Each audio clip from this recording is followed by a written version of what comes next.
boa tarde, benvindas, benvindos a esta nova edición deste programa de Converxencias dedicado este ano á oralidade.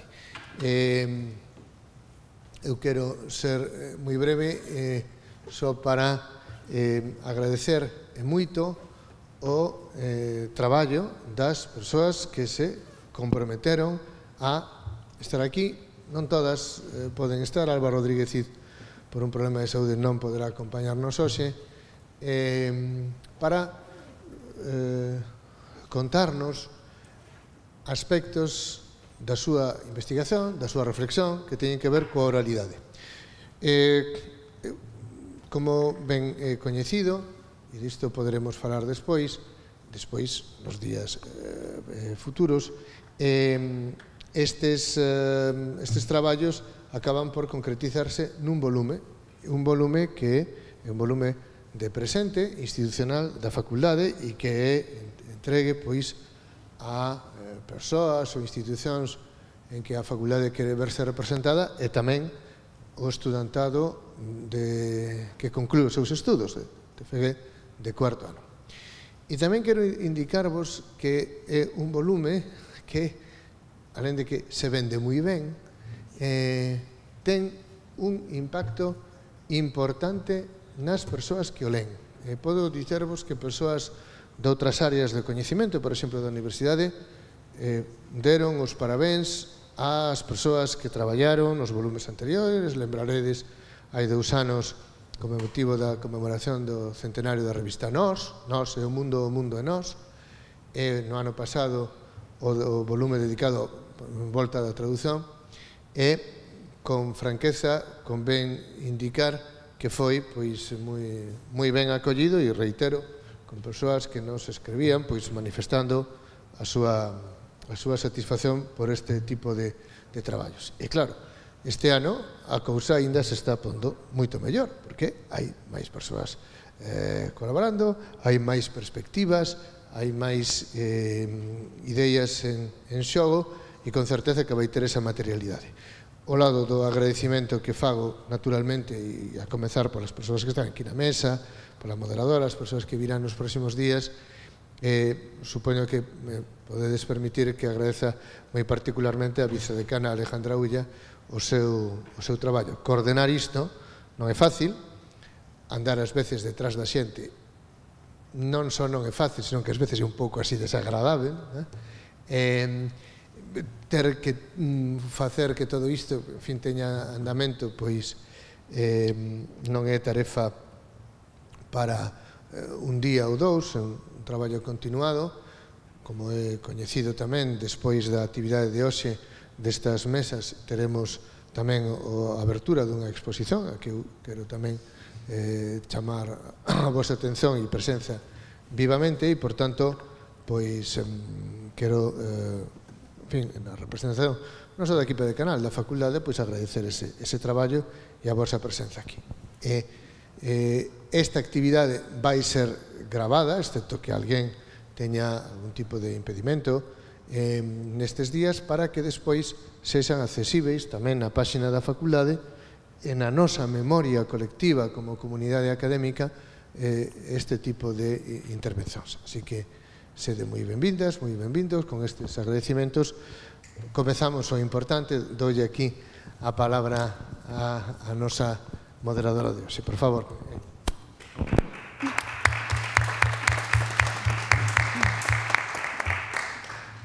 Bueno, boas tardes a todos.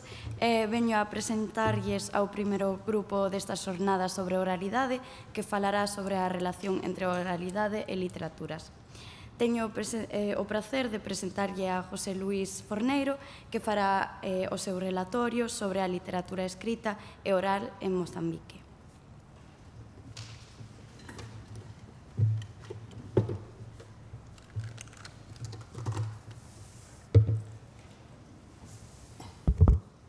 Oi, sí.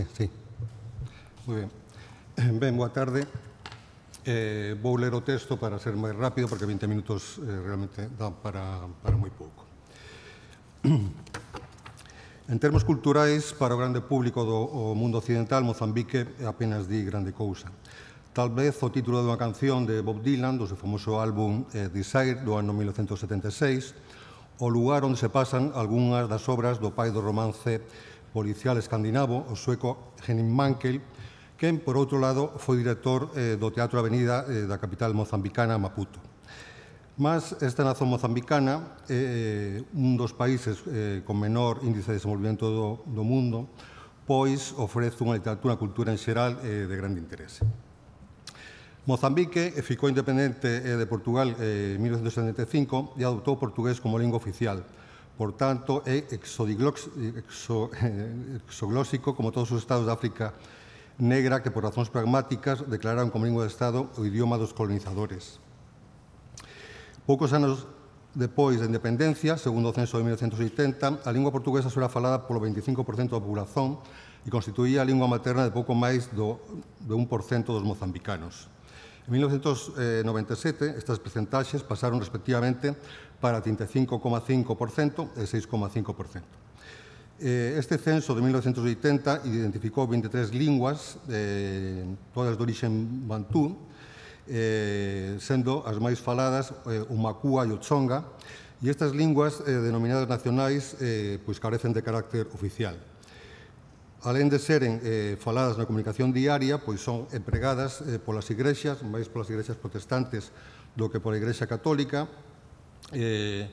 tamén nas emisións da televisión, algúns programas, e en Radio Mozambique, que ofrece unha programación bastante variada en 17 destas linguas. Tamén estas linguas nacionais son usadas en campañas de alfabetización ou na propaganda política.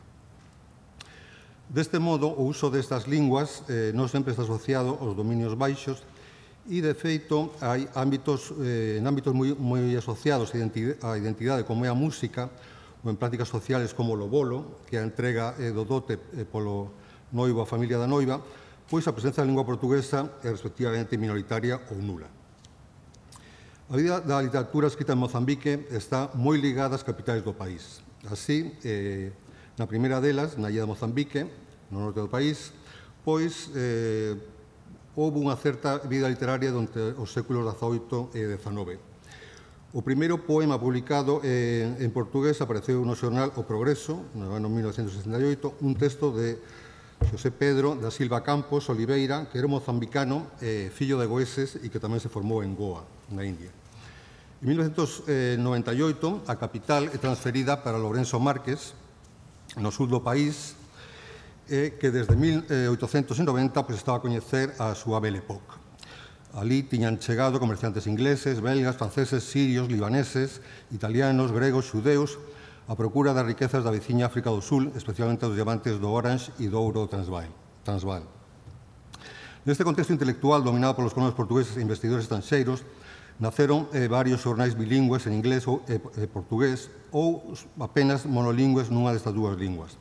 E, algúns anos máis tarde, varios membros da elite mulata e negra da capital van fundar, sob a dirección dos irmãos João e José Albacini, que eran mestizos de sangue africano, italiano, portugués e até galego, o xornal O Africano, en 1908, que sería o primeiro en ser publicado en portugués e en ronga, unha lingua autóctone que é falada na rexión de Maputo.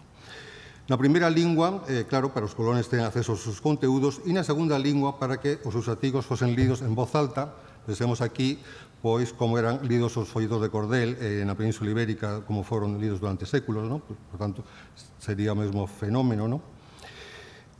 Por tanto, para que estes artigos fosen lidos en voz alta, a fin de así chegar a maioría da populación iletrada e descoñecedora da lingua portuguesa. O africano, entre 1908 e 1918, e o obrado africano, na súa primeira fase, que foi de 1918 a 1978, que tamén foi fundado por João Albacini, serán a expresión dos asimilados, aqueles negros e mulatos que denunciaban nestes xornais a súa condición de cidadanos de segunda categoría no sistema colonial. Segundo o romancista e historiador João Paulo Borges Coelho, este sería o primeiro momento de literatura mozambicana, o da construción do nacionalismo.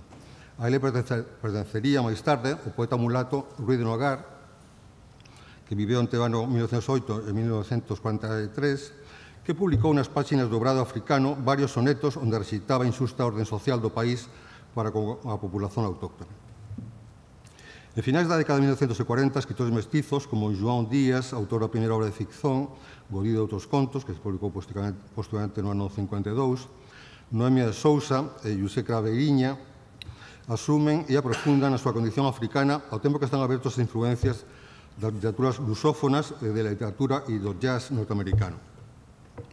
Nos anos de 1960, o inicio da guerra colonial e a incorporación de escritores de orixe portuguesa iría cuestionar e enriquecer o movimento literario. Desta época, o pintor Malangatana, o ritmo urbano da Marraventa ou escritores como Luis Bernardo Onguana ou Orlando Méndez, que con as súas narrativas publicadas na década de 1960, Nos matamos o Cão Tiñoso, do ano 64, e Portagen, do ano 66, respectivamente, inician o desenvolvemento da prosa na literatura mozambicana. O segundo momento, segundo Borges Coello, sería o do socialismo real e erosón. O sistema marxista-leninista establecido após a independencia polo partido gobernante, a Frelimo, tencionaba a criación dun home novo, apagando ou marginalizando así os valores tradicionais africanos por se identificar con a superstición e o oscurantismo. De aí que se propuxese unha literatura didáctica en que os escritores debían ser antes militantes do que artistas. Este estado de cousas comezou o seu fin como premio literario da revista Tribuna no ano 1980, que foi declarado deserto por falta de cualidade artística. En esta década que surxen os nomes de Luis Carlos Patraquín, con o seu libro Monsaun, no ano 80, a revista Xarrúa, de 1984 ou 1986, que reuniu autores que pretendían deixar atrás a literatura posindependencia por a considerar panfletaria, como Eduardo White, Marcelo Panguana ou Ungulani Vacacosa. Este, no seu romance Ualalapí, establecía heterodoxos paralelismos entre Mozambique colonial e Mozambique independente. Outros nomes que comezan o seu labor literario nesta década son Calane da Silva, Lilia Monplé, Albino Magalla ou Mia Couto, que é o escritor mozambicano máis reconhecido internacionalmente. E estes escritores realmente van a madurar no terceiro momento da literatura mozambicana, segundo Borges Coello, que é a procura dunha nova modernidade. Modernidade que se vai producir depois dos acordos de paz do ano 1992, que acabaron coa guerra civil e con o sistema político marxista-leninista. Aquí, os nomes que acabamos de referir, a estes nomes, habría que acrescentar, entre outros, o propio Borges Coello, Aldino Muyanga, Paulina Xiciane, Suleimane Casano, Nelson Saúte, Sonia Sultuane, Lucilio Manjate, etc. Más difícilmente podemos considerar a literatura mozambicana como un sistema literario ben asentado, entre outros factores pola falta dun público leitor no propio país que por razóns económicas e antilingüísticas non teñen acceso á produción dos seus autores. De feito, a literatura mozambicana, como as literaturas da África subsahariana en xeral, son máis lidas no Occidente do que polos seus destinatarios naturais, situación denunciada, apontada, por exemplo, pola nixeriana Amina Mama. No caso da literatura dos PALOPs, dos países africanos de lingua oficial portuguesa, estas literaturas destes países son acompañadas especialmente, con especial atención, polos departamentos de literatura das universidades brasileiras.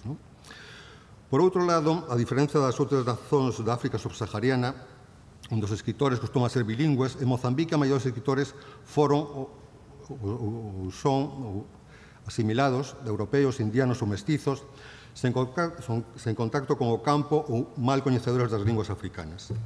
Mas, a pesar de isto, a presenza da cultura tradicional africana e das súas manifestacións literarias podemos encontrar na obra de algúns autores. Así, por exemplo, estilemas característicos da poesía oral están presentes na lírica de Noemia de Sousa.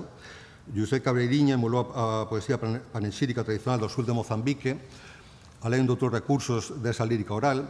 Ungulani Vacacosa empregou procesos característicos da narrativa oral, como intervención do sobrenatural, pois é características narrativas orais africanas as personaxes posuíren poderes máxicos. Mia Couto, no seu romance Terra Sonámbula, do ano 92, combina o conto como macroestructura e o proverbio como microestructura. O Paulina Xiciane, Marcelo Panguana, o xa citado Vacacosa, pois recuperan formas tradicionales como arte de narrar, o uso dos proverbios, imaxes moito concretas da natureza, ou exemplos de interazón entre o mundo natural e o humano. Nun encontro organizado polo Grupo Galabra nesta facultade, concretamente neste Salón de Actos, en marzo deste ano, do 22, sobre literatura mozambicana, os participantes, ningún deles especialista en literatura oral, improvisaron sobre respostas cando preguntados sobre a oralidade mozambicana. Así, foi dito que o portugués é agora unha lingua plenamente mozambicana, que a escrita de Mia Couto reflete a oralidade, ou lamentouse o abandono das linguas nacionais no Mozambique independente. O máis interesante, en miña opinión, foi a última das respostas, a do escritor Luis Carlos Patraquín, que indicou que cando se falaba en literatura oral mozambicana non se pasaba de idea de que este tipo de literatura era a que se transmitía ás noites a volta da fogueira nas aldeas do país. É dicir, é o mesmo lugar común que se ouve aquí, que o acervo literal oral, contos, cantigas, romances, etc., pois transmiten reunións normalmente nocturnas, como muiñadas, filandós. Por tanto, sería, digamos, o argumento habitual cando se quere despachar apresadamente esta realidade descoñecida, sobre todo por preconceitos clasistas, en fin, en miña opinión, erróneamente académicos.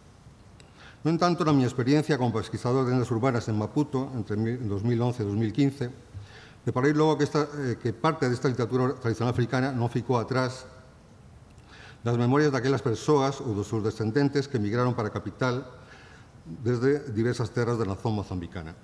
Os meus informantes, persoas de 20 ou 30 anos con formación universitaria, a maioría, en algúns casos ignoraban ou mal coñecían lendas urbanas. En troca, comunicaronme algunhas lendas ou contos das súas rexións de orixe. Igualmente pasou a un pesquisador portugués, Marco Valente, que nas súas publicacións ten tanto narrativas máis modernas como máis tradicionais.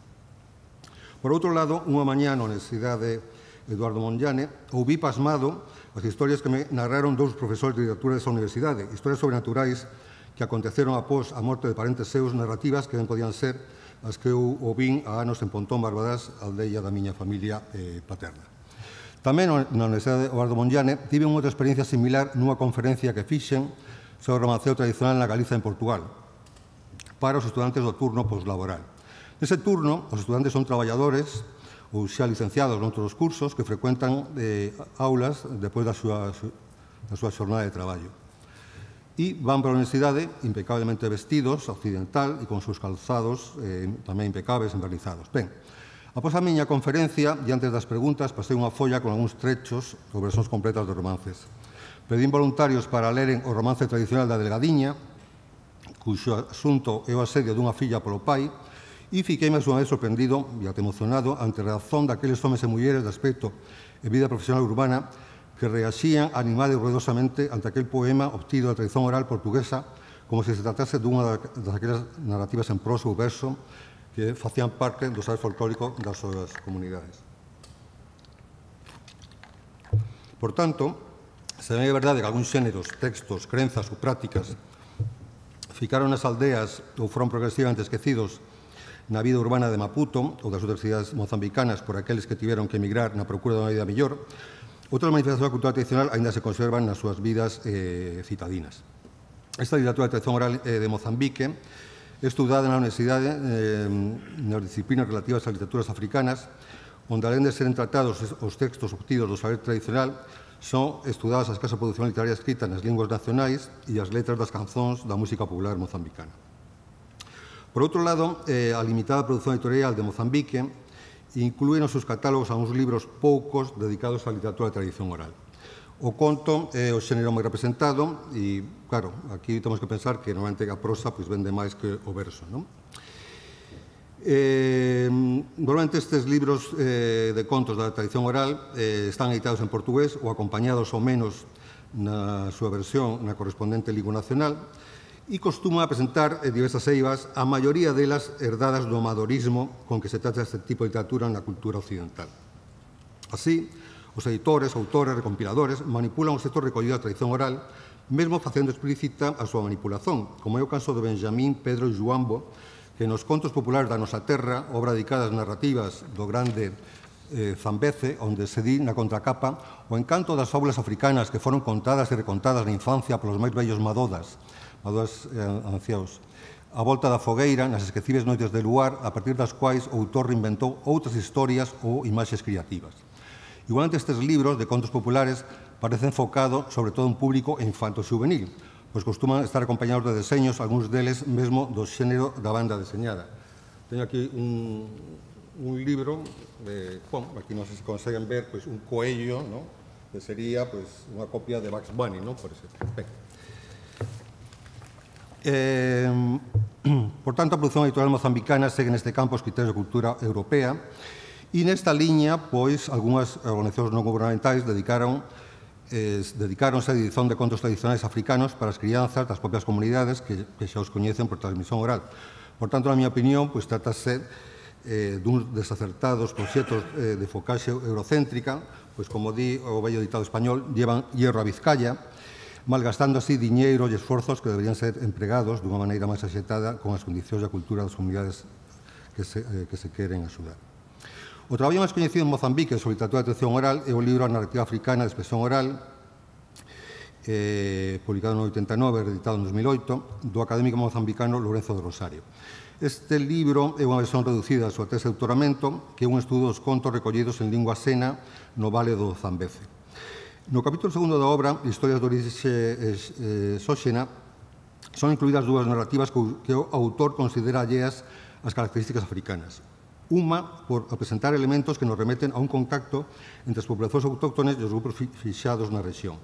E outra, porque terían sido os misionarios ou até os propios colonos que trouxeron episodios bíblicos para a rexión.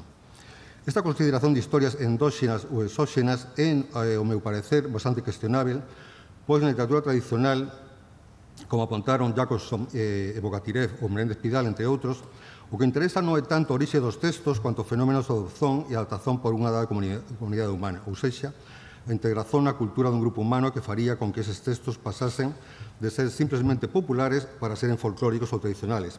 Isto é, que fosen transmitidos en variantes e que se perdese a consciencia da súa orixe autorial ou xeográfica. Este fenómeno de elementos importados nas narrativas autóctones foi apuntado polo estudioso mozambicano Araón Litsure, que no seu libro 25 contos do ventre dos refuxiados, contos tradicionais recollidos en 1991 nun sello dos refuxiados mozambicanos no Zimbabue, do ano 2013, no comentario do conto Kudela Tafuleni, Comer a Mesa, indicaba que esta historia presentaba aspectos propios dos dos últimos séculos, como a emigración para as minas de Johannesburgo, na África do Sul, ou o uso da mesa para comer, e concluía que se trata dun conto que, podendo ser antigo na súa estrutura de pensamento moralístico, ha de ter, no entanto, sido reconstruído e adaptado de forma a se ajustar as influencias de correntes de prácticas modernas resultantes do encontro de civilizacións tradicionais africana e europeia, simbolizadas aquí pela forte presencia colonial e misionaria en África entre os séculos XV e XX. En miña opinión, a adopción á lingua portuguesa como instrumento para a expresión da literatura nacional mozambicana fixo que, de maneira compensatoria para boa parte das elites letradas de Mozambique, a literatura oral do país é apenas aquela que acompañou secularmente a inmensa maioría da populación, isto é, a populación negra. Deste modo, en cuanto a literatura escrita podería e debería estar aberta a influencias externas para se equiparar aos principais sistemas literarios do mundo, a literatura de tradición oral máis ben valorizada serían, en troca, os textos autóctones sen contaminar polas influencias dos foráneos chegados ás terras de Mozambique durante séculos con diversos intereses. Só que esta pureza non fai sentido unha vez que en Mozambique, tal como en outras nacións da África subsahariana, a presenza e a influencia da África branca, dos povos europeos e asiáticos, non se tratou dun fenómeno puntual e da época contemporánea. En varios traballos recentes, un deles que dediquei especialmente a Mozambique, puxa en causa o doma pidalino de romance e de tradición oral poder ser encontrado en todos os territorios onde se falan ou se falaron linguas ibéricas. Así, por exemplo, é ben improbável que nos 2 anos que Luís de Camões pasou na illa de Mozambique, ele e os seus contemporáneos pudesen transmitir á populación autóctona os romances e outros textos do acervo ibérico tradicional que coñecían, dada incomprensión lingüística alén da distancia cultural. Feitos que se mantiveron durante os séculos seguintes, unha vez que a ocupación efectiva de todo Mozambique por Portugal só tivo lugar no século XX. Nesa altura, de menor vitalidade e aprezo para a literatura tradicional, foi cando a maciza emigración portuguesa, boa parte dela de orixe camponesa, podería ter levado o seu acervo literario oral aprendido nas súas aldeas, e podemos supor que este novo contexto citadino africano, ese patrimonio, fose esquecido a pouco e pouco e que non se chegase en xeral a transmitir aos seus descendentes. Mas sen percepcións, é posible que ese legado pudo ter sido aprendido alén dos familiares por empregados africanos no século XX, e igualmente podía ter acontecido da mesma maneira en séculos anteriores por aquelas comunidades que tiveron contactos regulares con os colonos portugueses, isto é, nas áreas costeiras na rexión da Zambecia. Por tanto, parece incontornável que a cultura popular portuguesa, quer urbana, quer rural, deixase marcas no acervo popular dos diferentes povos de Mozambique. Igualmente, debemos pensar na influencia británica no país, pois Mozambique está rodeado de países de lingua inglesa e as relacións con África do Sul teñen sido especialmente estreitas en moitos ámbitos desde fin do século XIX. Por outro lado, non se debe esquecer a presenza secular das comunidades indianas en Mozambique, tal como nas nacións da África Oriental. O sociolingüista mozambicano Gregorio Firmino indicou que estas comunidades usan linguas asiáticas como hindi ou urajat ou urdu e que son impenetrables por persoas de fora. Esqueceu este académico mozambicano o elemento goés e a súa lingua, con caní, tan importantes termos históricos e sociais, unha vez que Mozambique dependeu de Goa e non de Lisboa até 1752, e que na ocupación polo sistema dos prazos na Zambecia por Portugal, desde inicios do século XVII até fin do século XIX, a maioría dos señores destes dominios zambecianos non foron portugueses, mas goeses. Goeses foron e son moitos dos máis notables profesionais liberais de Maputo, como Orlando da Costa, pai do actual primeiro ministro de Portugal, e en frente da capital, na Catembe, mora xunto á población negra local unha comunidade piscatoria de 45 familias de orixe goesa, cuxa cultura foi estudada pola profesora portuguesa Isabel Castro. En 2013 fun acompañado por un bolseiro da Universidade Eduardo Monllane, José Sunde, fun tentar recoller romances sobre a Universidade de Literatura Tradicional Ibérica a esta comunidade de pescadores goeses sen ningún éxito. E pude comprobar a impenetrabilidade a que se refería Gregorio Firmino. 2 anos despois, voltei a tentar obter este tipo de literatura xunto de goeses de Lourenço Márquez, que así como eles falaban de Maputo, mas tamén esa vez sen ningún resultado concreto.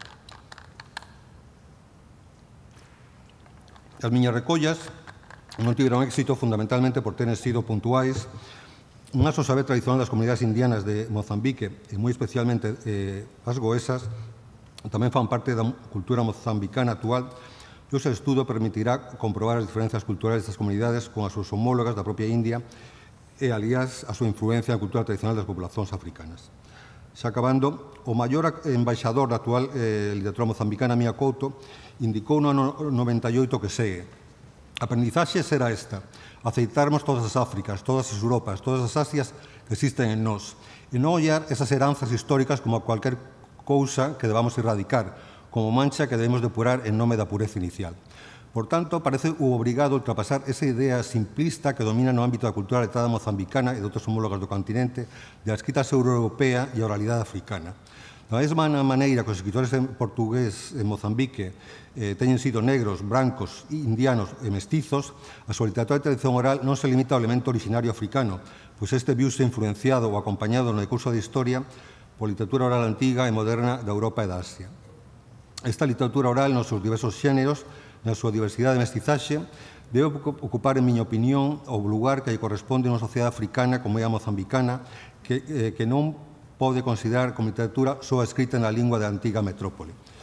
Ao meu parecer, as elites culturais de Mozambique deberían seguir neste aspecto o modelo do grande poeta nacional, Craveiriña, que publicou durante as décadas dos anos 50, 60 e 70 varios artigos sobre a cultura popular mozambicana, onde evidenciaba unha lúcida visón do que é o folclore, pois daba conta do seu carácter mestizo e dinámico. Constataba a creación de novas manifestacións culturales populares como a danza urbana da Marraventa e citaba Sartre sobre o afastamento da poesía erudita das tradicións populares nos últimos 10 séculos. O martiniqués Frantz Fanon, no seu conocido e impactante obra do ano 61, Le Damné de la Terre, xa advertía que as sociedades africanas non debían seguir miméticamente os modelos europeos. Se queremos transformar a África nunha nova Europa, entón confiemos os europeos os destinos dos nosos países, dicía. Así, a Europa non pode ser o patrón literario a seguir polos povos africanos, un padrón que, como lembraba Caiviriña na súa cita de Sartre, preteriu a literatura de tradición oral nos últimos séculos, mesmo ata esquecer que ela aínda existe. Os países africanos deben procurar o seu modelo político, económico, social e cultural propio, baseado nas tradicións, como teñen lembrado nos últimos tempos estudiosos como os profesores Ferran Iniesta, da Universidade de Barcelona, ou o senegalés Felguine Sarr. En consecuencia, en termos literarios, debería crearse un modelo autóctono africano en que a literatura oral e as linguas nacionales tivesen o papel que socialmente lle corresponde, ultrapasando deste modo a idea de literatura apenas ser aquela que escrita nas linguas oficiales, ou sexa, nas linguas das antigas metrópoles. E máis nada.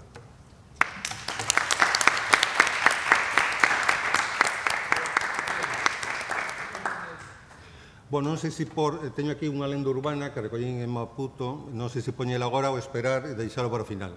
Recuerda mellor no final. Sí, creo que sí. Vale. E agora os presento a Einer Fernández Méndez, que fará o seu relatorio sobre a cultura oral nos séculos XVI e XVII, enfocándose en algunhas calas no Quixote.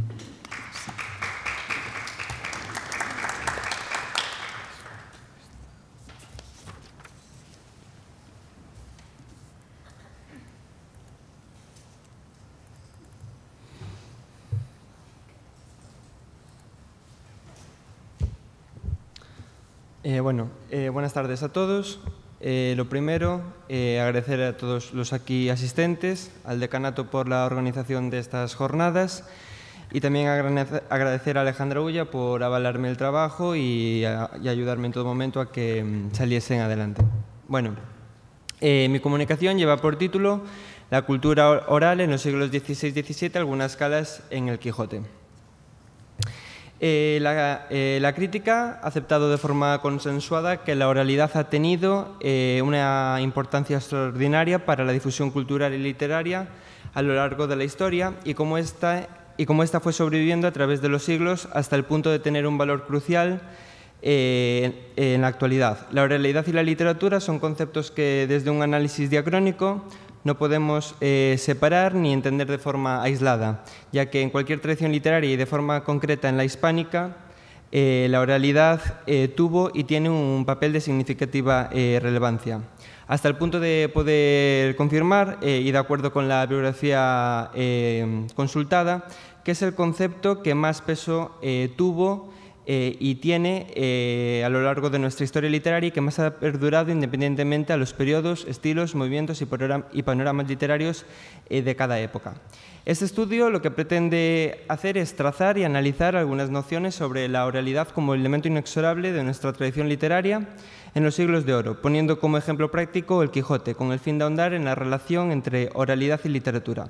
Para ello se realizará una lectura de la obra mencionada, a la par que se irán extrayendo y analizando esos puntos en los que escritura y oralidad confluyen en el texto y analizar esa estrecha relación entre cultura popular y literatura y cómo esta encrucijada se manifestó en una de las obras más importantes y comentadas de la literatura universal. Pues bien,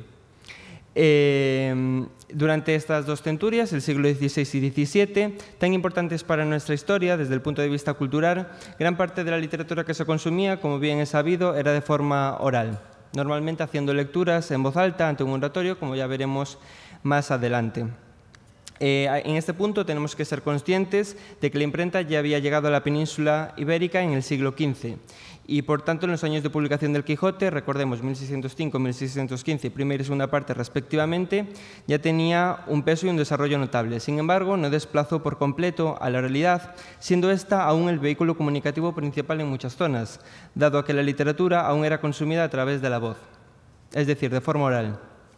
También podemos llegar a pensar que este tipo de prácticas orales eran habituales durante estos siglos, dado a que la mayoría de la población era analfabeta. Sin embargo, a pesar de que más del 80% de la población era iletrada, es decir, había un 80% de analfabetismo, esta práctica no era exclusiva de un grupo social determinado ni de un grupo intelectual concreto, sino que eran prácticas que se solían llevar a cabo tanto en zonas más rurales como en las zonas más intelectuales.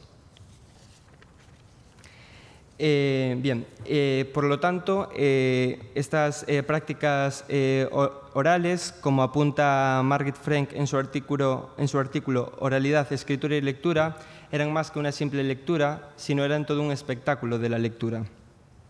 Dicho esto, a partir de este punto comenzaremos el análisis del influjo de la literatura oral en el Quijote, como ejemplo de la importancia en los siglos de oro. Primeramente, debe señalarse que el Quijote es una obra fronteriza entre oralidad y literatura, puesto que se trata de un texto que, en cierto modo, desdibuja las fronteras entre la cultura oral y la cultura escrita. Como ya apuntaba antes, el libro cobra una relativa importancia en estos años, pero la mentalidad del consumidor no cambia tan rápido. Y a pesar de que las tecnologías permitieron al libro tener un mayor alcance y una mayor difusión, aún no se había insertado la lectura silenciosa y el libro en las prácticas culturales predominantes. Podemos apuntar que el influjo de la oralidad en el Quijote es muy variado y notable, siendo esta obra un gran ejemplo de cómo la práctica oral tan arraigada tuvo un gran peso en la sociedad y en la literatura en sí misma. Son muchos los ejemplos que se pueden extraer de la praxis oral en el texto, aun aquí iré mostrando algunos y los más significativos, con el fin de ilustrar de la forma más clara y concisa la cultura oral dentro del texto en cuestión. Una de las primeras manifestaciones de esta oralidad y la que más nos debería llamar la atención es la que se produce en el capítulo 32 de la primera parte, cuando el ventero dice: «Cuando es tiempo de la siega se recogen aquí las fiestas muchos segadores, y siempre hay algunos que saben leer, y un segador coge uno de estos libros en las manos y rodeándonos de él más de 30, y estamos escuchando con tanto gusto que nos quitan 1000 canas».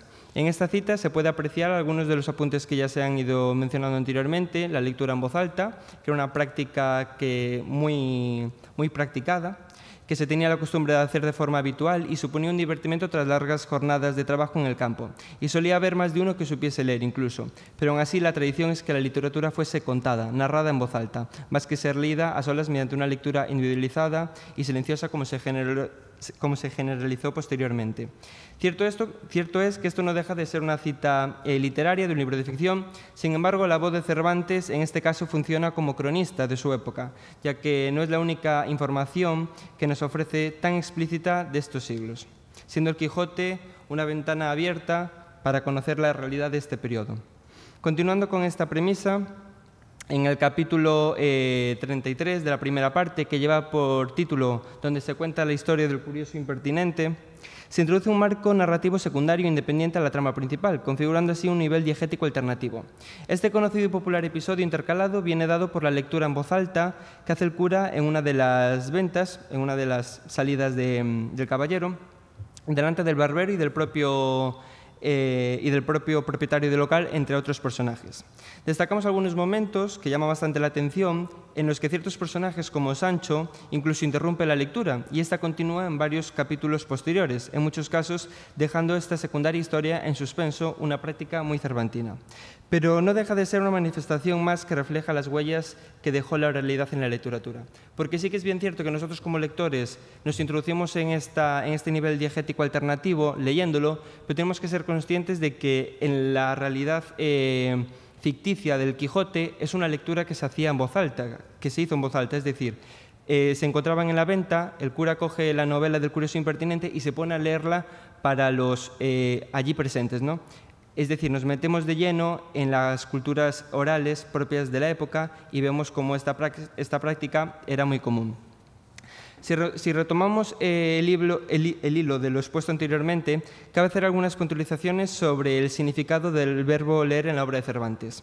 Quiero pararme aquí porque creo que es bastante significativo el significado y la traslación del significado de este verbo.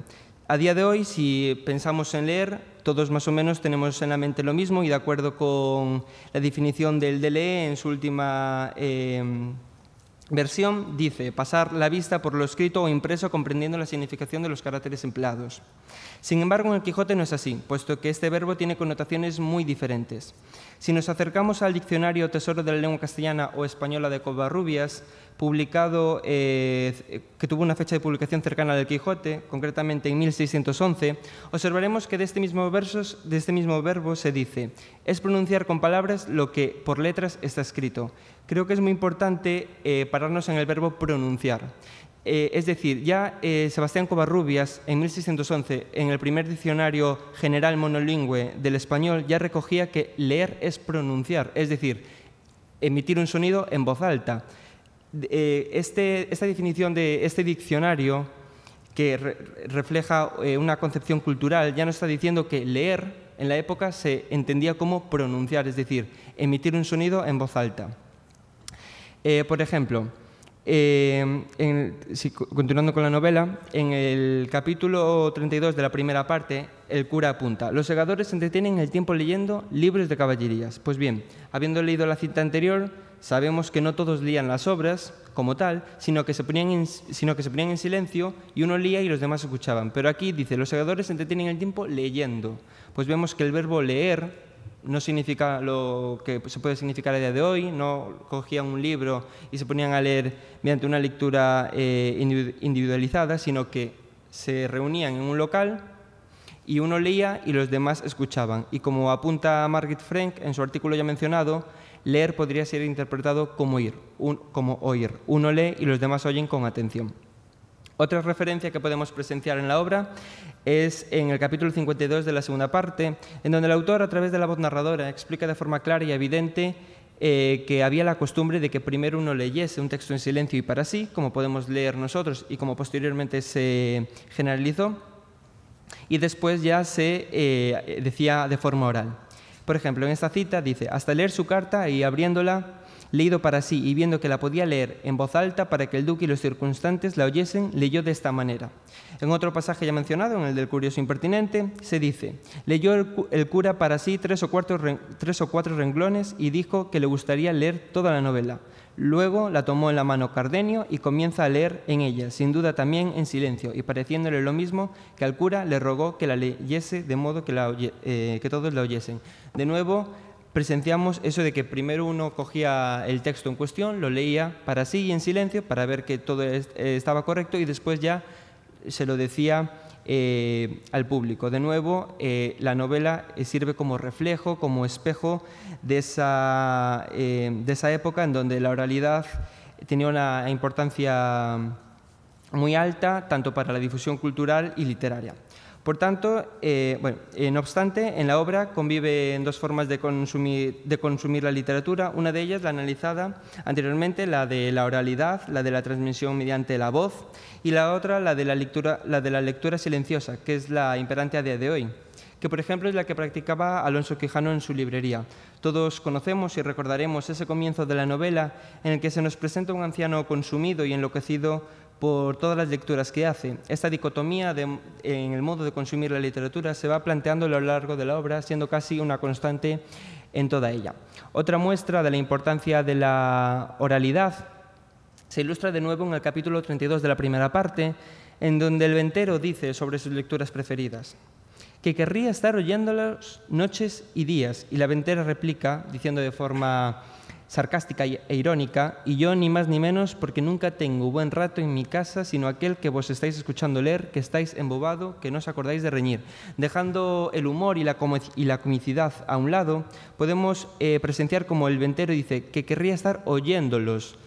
Ya nos dice que él consumir esas obras era mediante oyéndolas, es decir, la oralidad. Y la ventera dice que, bueno, de una forma un tanto sarcástica, como dije, que le gusta que su marido y los de allí presentes escuchen leer. Es muy importante, y creo que es importante detenernos en estos dos verbos, en esta concatenación de verbos, en cierto modo dicotómicos, escuchar y leer. La ventera dice, escuchando, leer. Es decir, unos escuchan mientras uno lee. Otros elementos que nos acercan al carácter oral de esta época y en concreto en la obra de Cervantes es el decoro que Cervantes cede a sus personajes, un rasgo estético muy común en la literatura de estos siglos. Y por otro lado, aunque vinculado con la cuestión del decoro, debemos destacar el dialogismo. Gran parte de la crítica ha destacado que una de las mayores innovaciones cervantinas en el Quijote fue el dialogismo, dado la cantidad abrumadora de diálogos que hay en la obra, y también el perspectivismo, que entronca directamente con la polifonía que eso conlleva. Y es ahí donde reside gran parte del carácter oral ya mencionado. Con estos dos recursos formales, lo que hace el autor es acercarnos más a los personajes y a sus mundos y realidades, ya que refleja de su forma de habla y sus registros, tanto el diatópico como el diastrático, dando realismo y verosimilitud al texto. En este punto quiero citar una cita, valga la redundancia, de Guillermo Rojo en su artículo Cervantes como modelo lingüístico, donde dice: hay dos hablas distintas en el Quijote, el habla vulgar de Sancho, Teresa, los cabreros y demás gentes del pueblo, y el habla culta del Renacimiento, castellana en el fondo, pero coloreada por el arte antiguo y el arte italiano, en ambas Cervantes hablista consumado. También cabe destacar la cita de José Manuel Martín en su artículo Función del diálogo en el Quijote, tres distancias dícticas, en el que dice: el dialogismo está ya contenido en la profecía cervantina, así como también lo están las capacidades de la novela moderna de reflejar la vida en su fluir, de penetrar en el conflicto de los personajes consigo mismos y con el mundo, y de cicatrizar a los personajes por su forma de hablar. Me parece muy importante citar estas dos citas porque reflejan a la perfección cómo Cervantes fue capaz de captar, pues, lo dicho, esas realidades de sus personajes, ese carácter oral de la época. Esta dialéctica cervantina tan presente a lo largo de la novela le otorga un mayor dinamismo y una mayor naturalidad, como ya bien indiqué. A este respecto, uno de los personajes que más llama la atención es el escudero Sancho Panza, puesto que Cervantes fue capaz de captar a la perfección el habla popular, lleno de anacolutos, refranes, errores gramaticales y sintácticos y el léxico propio de un grupo social determinado. Algo muy común en las clases más populares e iletradas, que aprendieron a hablar gracias a la oralidad y a lo que oían en las calles, en sus casas, y no sujetos a la gramática. La conversación en el Quijote cobra una singular importancia debido a que gran parte de la novela sucede en forma dialogada y cada personaje habla acorde a su nivel social. Por ejemplo, Alonso Quijano, a pesar de su supuesta locura, que como bien sabemos no era tal, siempre pronuncia discursos cuidados y bien estructurados, llenos de referencias culturales, como si fuese un personaje de una novela de caballerías. No obstante, y en contraposición, encontramos a su fiel escudero, que, como ya hemos señalado, habla con muletillas y refranes, reflejando el habla popular, es decir, el habla de la calle. En este punto observamos un binomio y una dicotomía realmente interesante, en la que Alonso Quijano representa la escritura, lo elevado, mientras Sancho representa lo popular, es decir, lo oral. Incluso en más de una ocasión el Quijote se desespera intentando corregir a su compañero, llevando así a escenas totalmente cómicas y graciosas. En el capítulo que lleva por título de los consejos segundos que dio Don Quijote a Sancho Panza, en el capítulo 43 de la segunda parte, se puede apreciar esta dicotomía que dije antes. Dice el Quijote: también, Sancho, no has de mezclar en tus pláticas la muchedumbre de refranes que sueles, que puesto que los refranes son sentencias breves, muchas veces los traes tan por los cabellos que más parecen disparates que sentencias. Como este ejemplo hay muchísimos más a lo largo de la novela, en donde el Quijote intenta corregir a Sancho y pues que su discurso se acerque más a la gramática y a un decoro. Esta relación entre realidad y literatura es uno de los aspectos más comentados por la crítica literaria, llegando a la conclusión de que estas dos tendencias confluyen a lo largo de la novela y la obra está a medio camino entre la cultura oral propia de los siglos medievales y la cultura escrita que se estaba consolidando durante esos años. Eso explica la abundancia de diálogos y la presentación de hablas propias de la época. En definitiva, y ya para finalizar, deseo apuntar que Cervantes fue capaz de englobar un mundo lleno de matices y perspectivas en su obra capital, siendo una de ellas la oralidad, pudiendo entender la obra de Cervantes como una poética del arte verbal, diría. La cultura oral, como hemos visto, tiene un peso significativo en nuestra historia cultural, no solo porque se recoja en nuestra literatura, sino porque gracias a ella muchas obras se dieron a conocer y porque recoge el testimonio del habla de nuestros pasados. Muchas gracias.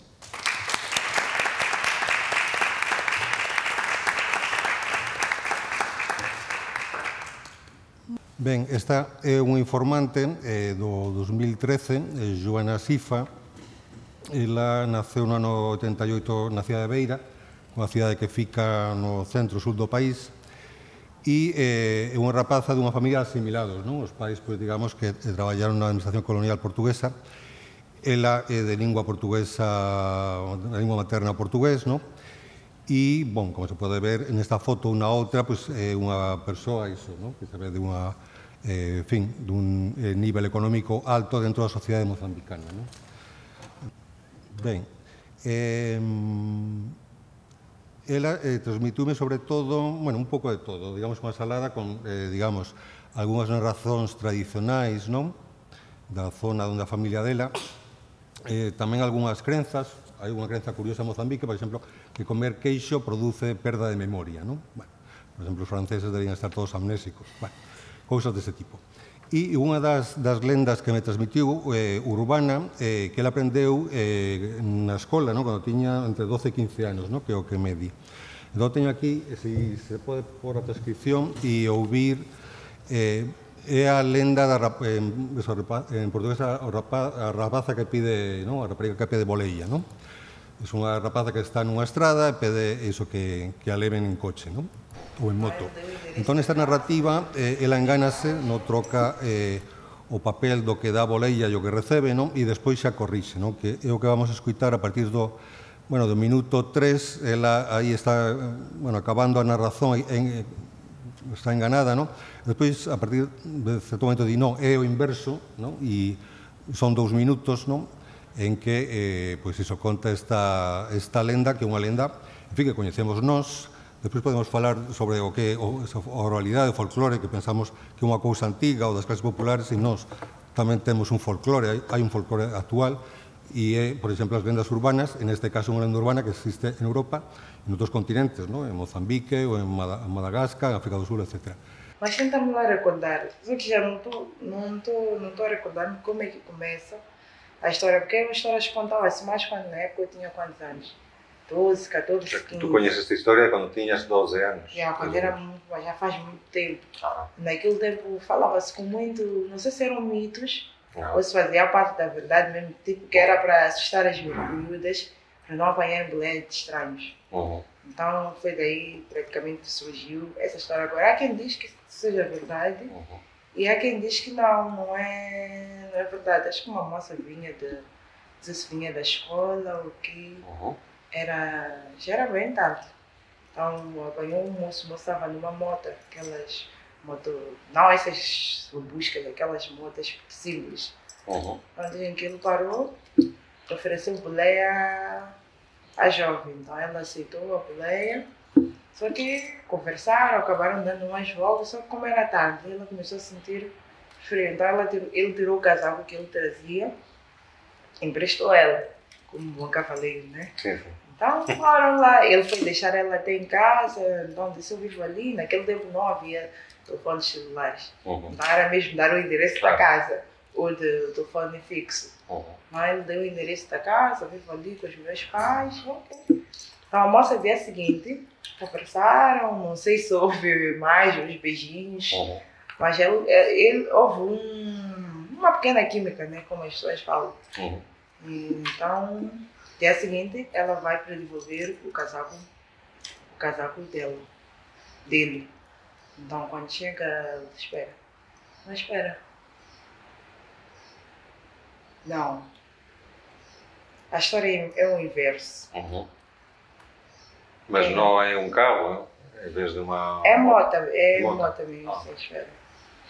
Quem já tinha perdido a vida era a moça, não o moço. O moço deu boleia a ela, agora estou a recordar. O moço deu boleia a ela, então foi deixar até a porta da casa, despediu e emprestou o casaco. Então ela entrou com o casaco. Dia seguinte o moço vai para levar o casaco, então bate a porta. Vai para levar o casaco ou para recuperar o casaco? Sim, para recuperar o casaco, né, que emprestou a moça.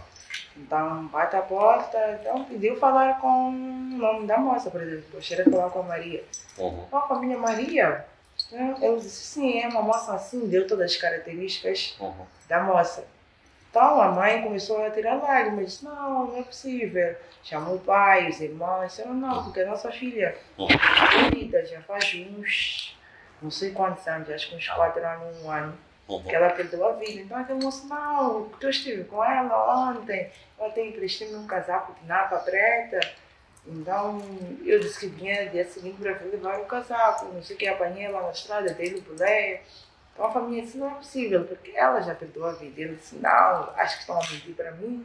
Então a família disse, tá bom, então para esclarecermos essas dúvidas, vamos ao cemitério, onde ela foi sepultada. Quando vão lá ao cemitério, então de longe ele vê o casaco dele em cima da campa da moça. Sim. Ele até ficou assustado, a família também. Ele disse, meu casaco é aquele, ele disse, está aqui. Viram lá o nome, tinha lá a foto da moça, ele disse, é esta aqui, sim. Ela já perdoou a vida já há muito tempo. Então agora é saber se era, nós não sei, né? Há quem dizia que era verdade. E há quem dizia que não, que era para, quando vejo um estranho pedir boleia, não dar. Sim, mas esse tipo de histórias pois, são assim. Ben, aquí ela é unha cousa que se pode... Sí. Que ela é consciente de que para que serven estas lendas, non? Para que a xente nova, non? Coa a función social que teñe, pois que non fose con descoñecidos, pedir iso, boleia, non? Autostop a descoñecidos na estrada, non?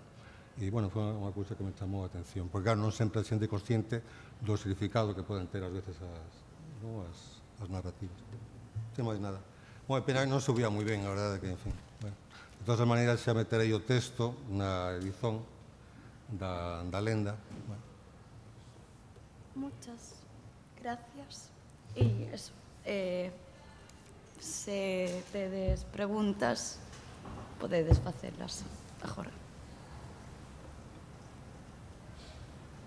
Ok. Vale. Como esto es improvisado y mi gallego no llega para improvisaciones, preguntaré en castellano. Vale. Dijo que la transmisión favorece la pérdida de variantes, de cuentos y demás. No. ¿No? No. A transmisión, é dicir, o folclore vive en variantes. Ah, vale. É así. Vale, y eso cómo se... O sea, ¿qué pasa luego en la tradición? O ¿cómo se reúnen o cómo se unen versiones para luego, por ejemplo, hablo también de literatura infantil o de cuentos, ¿cómo se unen? ¿O qué versión es la que representa entonces el cuento? Realmente non hai ningunha representativa, todas son válidas. Vale. Hai unha cousa, claro, é dicir, todas son válidas no seu contexto, non? Onde se, en fin, o acto de recolla é un acto artificial e iso, non? Pero, claro, non hai ningunha que sexa superior a outra. Vou por un caso, por exemplo, o romance de Tamar. No romance de Tamar, un irmão viola a irmá, non? Entón, críase ese problema, non? Qual a solución?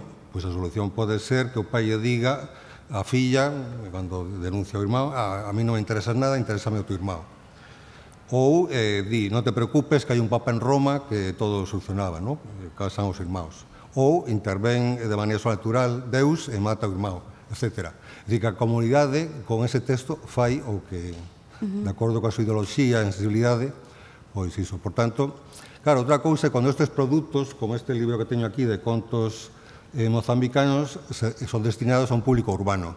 Entón, aí a xente, claro, pode facer o que lle pete, non? É dicir, como fixo García Lorca co romancero que recolle no Albaicín, na cidade de Granada, con Méndez Pidal e a filla, Jimena. Ele despois recría iso a súa maneira, é unha obra de García Lorca cunha base tradicional. Pero non, é dicir, cualquier... Xa o ano pasado, cando falei da traducción do romancero galego, literariamente ou lingüísticamente eses textos son impecables do punto de vista todos, non sei, nesa comunidade. Vale. Non hai ningún mellor que outro. Home, ás veces, claro, ás veces coñecemos un texto, non? Por exemplo, a tradición portuguesa e tamén pasou na asturiana o romance da... É un romance de... Coñecemos o poema de Xil Vicente, non? Ese poema circulou en pegos de cordel, en feitos de cordel. E a partir de aí se tradicionalizou, non? Hai algún caso así que coñecemos, non? Coñecemos o autor, e despois ese texto pasa a tradición oral e transformase en outra cousa, non? Pero normalmente descoñecemos a orixe da súa lectura tradicional. Non coñecemos o autor, non sei, aquí, a partir do que dixo aquí o colega, claro, é que temos unha mentalidade moi distorsionada do que a literatura, non? É dicir, é un libro impreso e un autor. Iso na historia da humanidade é un accidente mínimo, unha anécdota histórica. Hai un libro que se acaba de publicar, teño aquí a reseña de hai unhas semanas en Babelia, aquí é do 12 de novembro, un libro que se chama Las personas más raras del mundo, de Joseph Enrich, publicado en español en Capitán Swing. Estas persoas máis raras do mundo é o mundo occidental, porque sabemos ler e escrever, e iso cambia o cérebro, a visón do mundo, unha serie de cousas, non? Por tanto, o normal é, digamos, a cultura oral, o noso, digamos, moito máis moderno, máis... Claro, para nós xa non é así, pero na historia da humanidade, ou para determinadas culturas, como é a mozambicana, non? En que a escrita é unha cousa moi, moi superficial. E por que Mozambique? ¿Por qué no cualquier bueno, es otra? Un pouco por razóns persoais. Podía, non sei. Claro, porque era un país máis seguro, porque xa coñecía algunhas persoas, tiña algún interese. Non, pero iso é dicir, a miña recolla... Claro, eu ali, en principio, recollín lendas urbanas. Despois, claro, pensei na comunidade goesa, porque me dediquei a investigar o romanceiro, a expansión do romanceiro portugués na Asia. Publiquei un artigo sobre o tema. E, claro, por exemplo, en Angola ou en outros sitios da África lusófona non hai goeses, non? Por exemplo, os colegas portugueses que estudan romanceiro, cando quedaron así un pouco sorprendidos, dixeron, pois nunca se nos ocorreu preguntar aos veciños goeses se saben romances ou non, non? Vale, pues muchísimas gracias. ¿Tenéis preguntas? ¿No? Vale. Pues preguntas para Einer. ¿Alguien? Sí, gracias. Nada, eu quería facer unha pregunta a Einer en relación co que comentabas sobre o Quixote, non? Que estabas referenciando moitos elementos dentro da obra que nos facía ver o peso da realidade. Entón, quería un pouco preguntarche como valoras ti o propio comezo da obra, non? Según Lugar de la Mancha, de cuyo nombre non quero acordarme, tal. Como che reflicte para ti incluso o propio fin do Quixote, se era unha obra xa tamén prevista un pouco para ser contada e por iso tamén adopta ese ton tan concreto no propio comezo, non? Que comentabas que no resto da obra pois que tamén se ve ese pouso, pero como valoras o propio comezo que xa pois parece, non, para as persoas que non coñecemos pois tanto ese tema, que xa nos parece que directamente está máis pensado para ser cantado que para ser lido. A ver, yo no creo que en concreto Cervantes haya creado el Quijote con esa finalidad, si es lo que tú me preguntabas. Sí que es verdad que hay bastantes rasgos, pues ese comienzo que dices tú, pero dado a la extensión y a la complejidad de la propia obra, no creo que fuese no fuese escrita con esa finalidad como si pueden ser otras, por ejemplo, propias de la Edad Medieval. Sobre todo por lo que digo, la extensión de la novela, que está dividida en dos partes, la complejidad de la misma y sobre todo porque Cervantes era un autor totalmente culto, entonces no creo que su concepción de novela fuese para ser leída, ¿no? Yo creo que era más... Hay varias citas por ahí de algunos autores, no lo recuerdo, pero sí que dicen que mucha gente se ría leyendo la obra. Por ejemplo, muchos estudiantes, bachilleres, siempre que estaban por la calle riéndose, tenían un Quijote en la mano. Sí que yo creo que eso refleja más una lectura individualizada. Sí que es verdad que Cervantes recoge esa riqueza de la cultura oral propia de la época, pero yo creo que el Quijote no fue escrito para una finalidad oral, sino totalmente lectura silenciosa, como podemos practicar a día de hoy nosotros. Vale.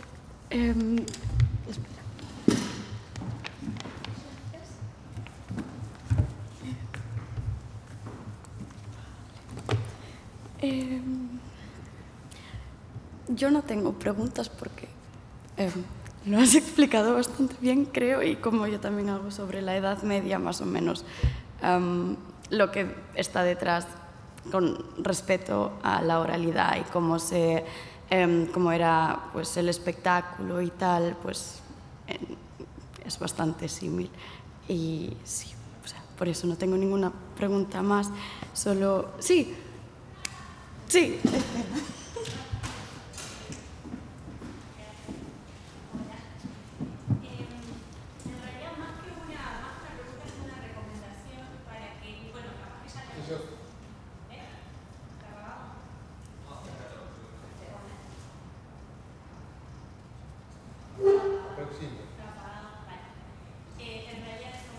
que pregunta era una recomendación, o bueno, quizás sí que lo... Hola, ahora, vale, por tercera vez. No es tanto una pregunta como una recomendación o posible diálogo, si lo conoces. Hay un libro de Santiago Posteguillo que se llama Cuando Frankenstein leyó el Quijote, no sé si lo conoces. Pues hay un capítulo que habla justamente de cuando Mary Shelley escribió Frankenstein y el autor... Claro, bueno, obviamente tiene una parte de investigación y otra de literatura, pero es muy interesante porque recoge justamente una anécdota que es cuando Mary Shelley estaba escribiendo Frankenstein, que fue como por una apuesta, ¿no?, de a ver quién escribía el relato de terror más terrorífico. Paralelamente a su escritura de Frankenstein, estaban leyendo el Quijote en voz alta porque estaban con su marido y con otras personas, habían quedado como atrapadas en la nieve, entonces no podían salir y todas las noches, en la cena o después de cenar, leían en voz alta el Quijote. Entonces Posteguillo lo que dice es que hay... que claro, que hay un componente de la oralidad del Quijote en Frankenstein y que también hay una novela, claro, que hay muchos paralelismos en la estructura, como por ejemplo El curioso impertinente, que también hay una novela intercalada. Entonces habla un poco de justamente eso, cómo el Quijote como obra influye también y todos estos rasgos de oralidad, cómo se transmiten justamente a través de la lectura en voz alta. Que bueno, ahí te lo dejo, está bien interesante el libro y es muy ameno y es eso, y me parece interesante cómo introduce esta anécdota que tiene mucho que ver con lo que nos explicaste. Y gracias.